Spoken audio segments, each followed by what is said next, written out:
It's really weird. On a lake, yeah. And now you're supporting the latest effort, which was Left Side of the Brain, and which came out last year.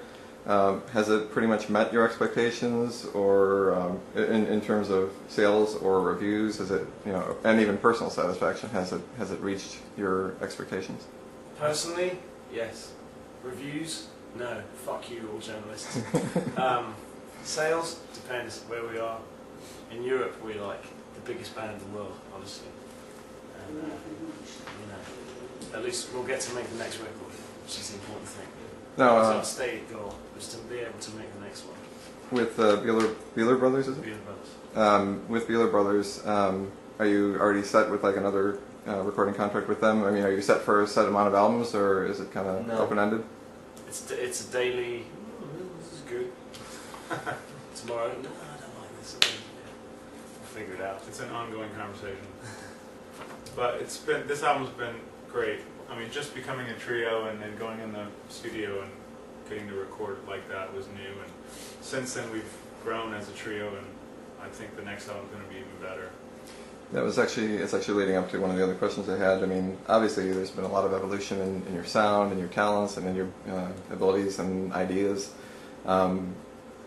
Given that amount of evolution from the first album to this album, can you even fathom where you might be on the next album? We won't be in Toledo. That's the main thing.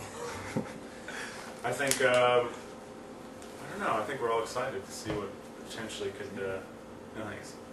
what could happen in the studio again. I mean, really going out and playing all these tunes and just playing as a trio for a year, we've really grown into a certain headspace as a trio, and I'm excited. I think the next album's going to sound big, and it'll have a wide range of soundscapes on it and dynamics, and I think it'll be a real journey. Now, I was going to say, each of you have a lot of different influences and stuff, and have you been able to pull all those influences into this latest album? And if not, do you foresee going a little bit more into different genres, pulling from a little bit more of different genres to make the album? I don't know, I think it's very, very, very difficult, near impossible to pull all your influences into one album. True. But I think on the last record we definitely pulled some ones that were very common to the three of us. Okay.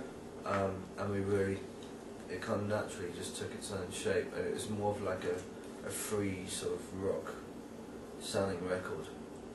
Whereas, we all have different influences, but there's, I love a lot of acoustic music, and I'd love to do that one day, but with this band, I don't think it's quite difficult to do it all in one record. Understandable. This record just came out the way it did because we sat in the studio and played together, and whatever we played that sounded alright, we were like, okay, we can record that.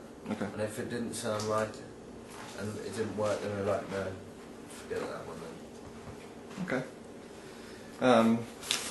Then I kind of prepared some individual questions as well. Like for example, Pete, you were with the Cutters for 10 years. Mm-hmm. What was it about Fiction Pain that drew you to go to New York, and it was going to New York specifically to audition for them? Yeah, I mean, it actually fell into place perfectly. I loved the aspect of being in a band and contributing as a drummer, artistically, and having a real voice, and doing a lot of sessions. That's gratifying, but it's not the same as being in a band. So I loved that aspect, and the Cutters were winding down, and I wanted to be in a band. And okay. Really, the audition came up, and I heard the music, and I was really blown away by the music. It was right up my alley. Okay. And I thought, wow, this is a band I'd like to, try and be in. So, and then you meet the guys, and then it's about, do you get along? No, personally and musically, So it just worked out perfectly, really. Yeah, except for right at the moment when you're all kind of a little bit, exceedingly tired.